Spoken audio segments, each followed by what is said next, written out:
రాముడే అస్త్రం, రామనామమే ఓట్లను రాల్చే మంత్రం. తెలంగాణలో ప్రస్తుతం ఇదే పరిస్థితి కనిపిస్తోంది. రాజకీయం రాముడి చుట్టూ తిరుగుతోంది. ఆ పార్టీ ఈ పార్టీ అని కాదు, అన్ని పార్టీలు అదే మంత్రం జపిస్తున్నాయి. ప్రత్యర్థిపై రామబాణాలు సంధిస్తున్నాయి.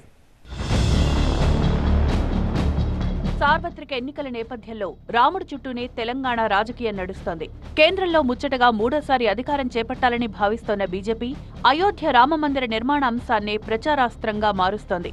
అయోధ్య ఆలయ నిర్మాణంతో 500 ఏళ్ల కలను సాకారం చేసిన మోదీని మరోసారి ప్రధాని చేయాలని పిలుపునిస్తున్నారు ఆ పార్టీ నేతలు. ఈ అయోధ్యలో రామ మందిరం నిర్మాణం చేసినటువంటి రామభక్తుడు, రామదూత, రాముడు పంపించినటువంటి ప్రధానమంత్రిగా కుర్చీలో కూర్చున్నటువంటి నరేంద్ర మోడీ గారిని మరి రాముడు ఆశీర్వదించాడు. రాముడు ఆశీస్సులు ఉన్నాయి.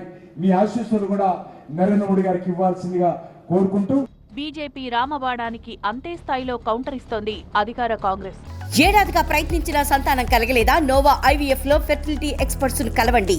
మాతృత్వం కల నెరవేర్చుకోవడానికి ఉచితంగా సంప్రదించండి. దేవుడు గుడిలో ఉండాలి, భక్తి గుండెల్లో ఉండాలి తప్ప పోలింగ్ బూతుల్లోకి తీసుకురావద్దన్నారు సీఎం రేవంత్ రెడ్డి. సీఎంగా అన్ని మతాలను గౌరవిస్తానని, మతం పేరుతో విభజించి రాజకీయాలు చేయడం సరికాదన్నారు. దేవుడు గుడిలో ఉండాలి, భక్తి గుండెల్లో ఉండాలి. పోలింగ్ బూతుల డబ్బాలల్లో కాదు మిత్రులారా. మీరు చేసే వ్యాపారం, మీ రాజకీయ వ్యాపారం, మీ స్వార్థం ఈ దేశ ప్రజలకు అర్థమైతలేదని అనుకోకండి. రాముడి పేరుతో రాజకీయం చేసేవాళ్లని పొలిమేర్ల నుంచి తరమాలన్నారు కాంగ్రెస్ నేత జగ్గారెడ్డి. నెహ్రూ హయాంలోనే భారతదేశంలో రామరాజ్యం మొదలైందని, బీజేపీ నేతలకు ఆ చరిత్ర కనిపించడం లేదా అని ప్రశ్నించారు. నెహ్రూ గారు ప్రధానమంత్రి కాగానే శ్రీరామచంద్రుని లాంటి పరిపాలన అంటే నీళ్లు, నిధులు, రైతులు, ఉద్యోగాలు, ఇండస్ట్రీస్, చదువుకోవడానికి ఎడ్యుకేషనల్, ఇవన్నీ అప్పుడే కదా మొదలైంది. నెహ్రూ గారు కాలంలోనే కదా.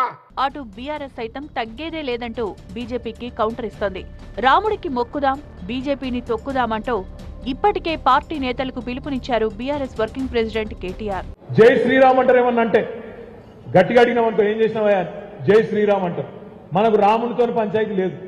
రామునికి మొక్కుదాం, కానీ బీజేపీని మాత్రం పండబెట్టి తొక్కుదాం. అదే నినాదం ఇస్తాం, ముందుకు పోదాం.